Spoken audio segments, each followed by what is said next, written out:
Perdana Menteri Malaysia Anwar Ibrahim berkata beliau menyampaikan kepada Chancellor Jerman Olaf Scholz bahawa Barat perlu menamatkan kemunafikan dan dengan itu menamatkan kekejaman Israel di Gaza.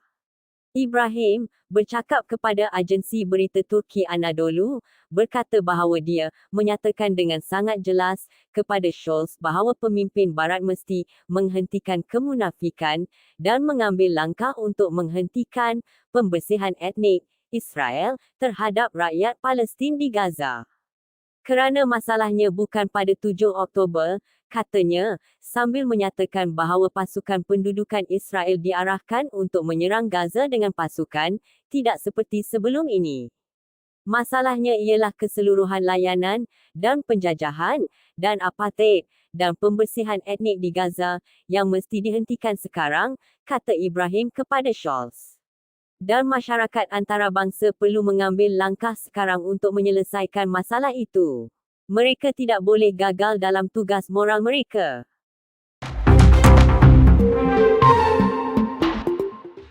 Gerakan Penentangan Islam, Hamas sedang berunding bagi pihak penentangan Palestin dan seluruh Axis of Resistance, Setiausaha Agung Hizbullah, Syed Hassan Nasrallah, mendedahkan dalam ceramah yang diadakan sempena bulan suci Ramadan pada hari Rabu. Syed Nasrallah dalam ucapannya mengulangi bahawa operasi oleh semua barisan sokongan sedang berjalan dan akan sehingga pencerobohan Israel ke atas Gaza dihentikan. Kami memasuki bulan ke-6 dalam menghadapi pencerobohan ke atas Gaza dan di barisan sokongan di Lubnan dan Yaman, kata Syed Nasrallah, menekankan fakta bahawa, dalam tempoh ini, Israel telah gagal mencapai sebarang matlamat yang diisytiharkan dalam semenanjung Gaza, yang menentang, melawan, dan bertahan dalam adegan yang lebih dekat dengan keajaiban telah mengejutkan dunia, mewakili budaya Al-Quran suci. Pemimpin penentangan itu menggariskan, pakar kanan musuh mengakui kerugian strategik Israel dan hari ini dalam bulan ke-6, Netanyahu berdiri untuk berkata jika kita tidak pergi ke Rafah, kita telah kalah dalam perang, katanya, menjelaskan usaha berterusan Netanyahu untuk menyerang Rafah, selari dengan lumpur Israel di semenanjung Gaza dan barisan utara. Syed Nasrallah menegaskan, kami berkata kepada Netanyahu, walaupun anda pergi ke Rafah, anda telah kalah dalam perang, dan anda tidak boleh menghapuskan Hamas atau penentangan di Gaza walaupun semua pembunuhan beramai-ramai. Beliau juga mengesahkan kewajaran tuntutan penentangan untuk gencatan senjata kekal dan pengunduran sepenuhnya tentera pendudukan Israel dari semenanjung Gaza, mengumumkan sokongan Hizbullah terhadap keputusan kepimpinan Hamas. Kami mengesahkan sokongan kami kepada puak-puak penentangan Palestin, terutamanya kepimpinan Hamas, yang berunding bagi pihak semua orang.